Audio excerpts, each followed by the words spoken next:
I'm Maddie. I'm Adam. And we're from the Weekend Warriors, and today we're going to talk to you about blister prevention and treatment, because this is definitely something on all of our trips that, especially with beginners, for any day hike, camping, hiking, backpacking, really any outdoors activity, blisters are probably one of the number one injuries, if you want to call them, that happens. So yeah, we're just going to talk to you about some things you can do to prevent it before the trip, and if you actually do end up getting one on the trip, how you can deal with that. Definitely the quickest way to ruin your hike is to get a blister. Definitely. Alright, so the first and most important thing is your socks. So depending on what shoes you have, you should have enough room to wear Merino wool, and that's what you would want to look for.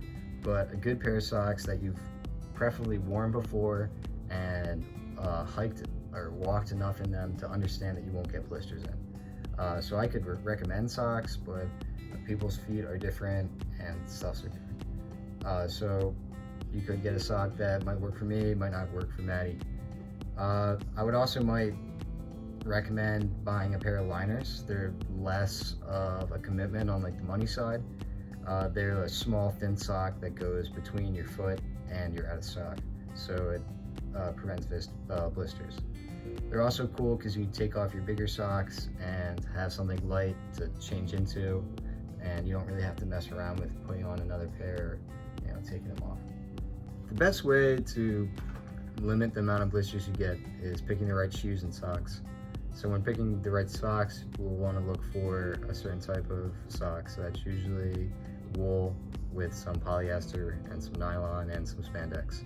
And there should be a tag on the back of the sock that says what makeup of the sock it is. And the different materials are actually useful for different things. So wool is actually best for regulating your temperature, and it's also antimicrobial, so it smells, it doesn't smell as bad when you sweat in them. Wool is also great for cushioning, and polyester is mostly moisture wicking, and nylon is nylon, spandex, polyester. Those are very durable fabrics. But most socks are actually a combination of all three of these. Another thing to think about is how much cushioning you want. So usually in a colder situation or a situation where you're doing a more strenuous backpacking trip or hiking trip, a thicker sock like this one is good. So Smart Wool, REI's brands, they're all pretty good. Maybe if you're wearing a lighter shoe and your feet get hotter quicker and it's maybe a little bit warmer of a day, you can go with a lower sock or less cushioning sock, a thinner sock. These are pretty good. Yeah, these are Down Under brand. They're super durable. They're wool, nylon, and I think some spandex. So they're really stretchy, really breathable, and darn tough. Another thing to think about is how tall your sock is. So you don't want to wear a no-show sock on a hiking trip. You want to make sure that they're at least as tall as your boot, so the top of your boot doesn't run and give you a blister.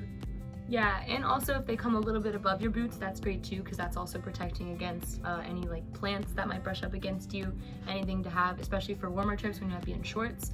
It's just a little more like protection, which is always great. In addition to your socks, making sure that you have hiking boots that fit is really important for preventing blisters. Wherever you go to get your hiking boots, the people if you're working there, can work with you, and they'll have a lot of tips and they'll help you find the right boot for your foot shape. And I mean, just a rule of thumb, I guess, is you want a little bit of wiggle room, so when you're going downhill, your toes aren't smashing into the boot, but obviously not too much room, because then that leaves a lot of room for movement, and that's when blisters can happen. So also a pro tip is to definitely break your hiking boots in before the trip, because that's definitely one of the biggest culprits of blisters, is people that get their new boots and they don't wear them around before the trip and just wear them for the first time. They think it's gonna be great, but your feet needs to like mold to the shoe and get used to that. So definitely break your boots in before the trip. And if you don't have boots, sneakers are, I guess, our next recommended shoe.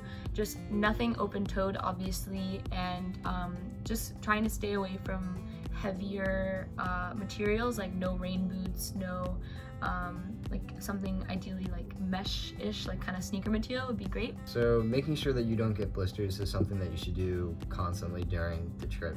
So if you feel that there's ever a point where there's a spot on your foot that starts to get warm, you feel that there's a lot of friction, that you might be getting a blister, the best thing to do is stop immediately and look at it, check it out, straighten your sock out, make sure your sock is on right, and then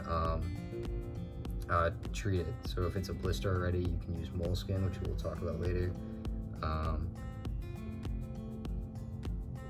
Yeah, and as soon as you're getting like one of those hot spots, like he said, definitely immediately go over like as at the first sign of it.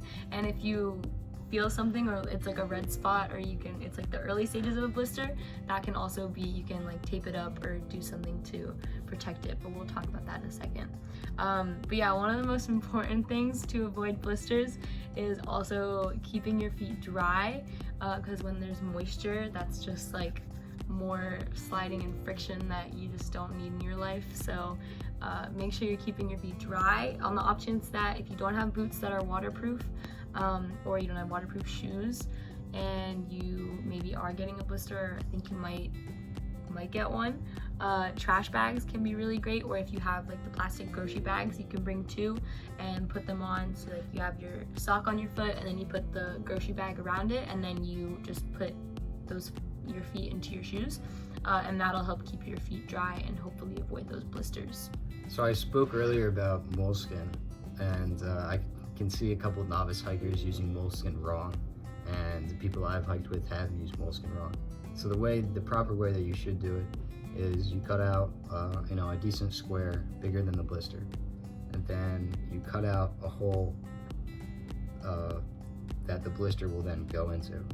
So it's big enough to give the blister a little bit of room, and all it does is act as a buffer from your sock. So when your sock is moving around, that Moleskine is an extra layer, so the blister isn't rubbed back and forth and gets worse.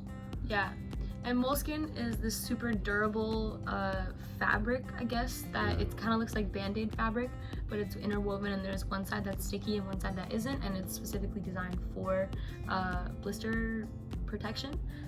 So yeah, definitely you can find it at most outdoor stores, or where do you buy your Moleskine? First Aid, CVS. Okay, they'll have it. It's pretty much anywhere.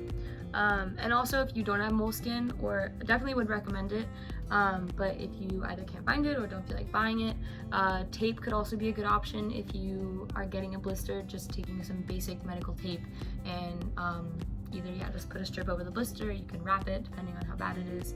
But yeah, anything to just give it an extra layer of protection so it doesn't get worse or burst or any of those unpleasant things, because then you'll be really not having a good time. So thanks for stopping in. That was Adam and Maddie for Blister Prevention and Treatment. So yeah, good luck out there and happy hiking.